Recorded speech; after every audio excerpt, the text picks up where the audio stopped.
Okay guys, I'm gonna show how to open a vending machine.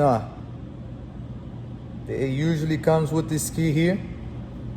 I'm gonna push the button and then has a little sensor here. You need to check with your guy, the delivery guy or some representative, from what you get from the products that you're buying. What is the sensor? He needs to show here.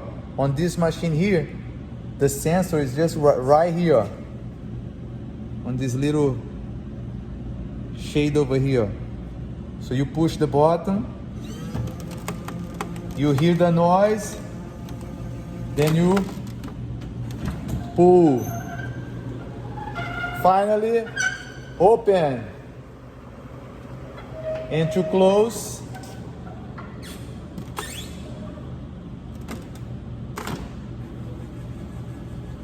just push. You hear the little noise, so it's done. Door lock. Click like. I have a lot more to come,